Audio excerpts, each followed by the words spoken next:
Hindi lang mga taga Mindanao ang naghahangad ng kapayapaan, kundi pati mga Muslim sa Maynila.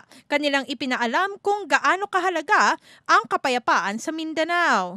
Kasabay ng pirmahan ng Comprehensive Agreement on the Bangsamoro, nagtipon-tipon ang mga Muslim sa Menjola para magbigay suporta sa kasunduang maaaring makapagbigay kapayapaan sa Mindanao.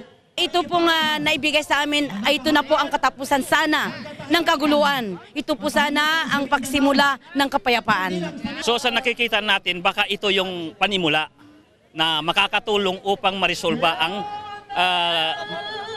problema at medyo bumaba naman yung mga karahasan at gulo sa Mindanao.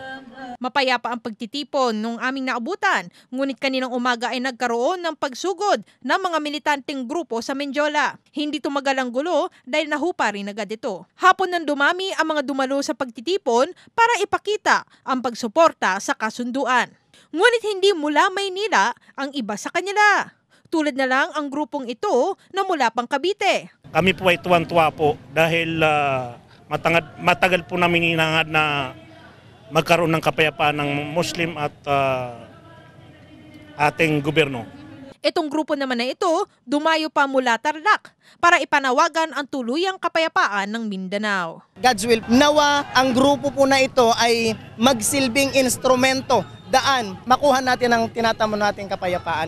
Habang isinasagawa ang kanilang programa, mananatili ang grupo hanggang matapos ang pirmahan ng Comprehensive Agreement on the Bangsamoro sa Malacanang. Ito po ang inyong kaibigan, Rema Peñaflor, para sa Newsite.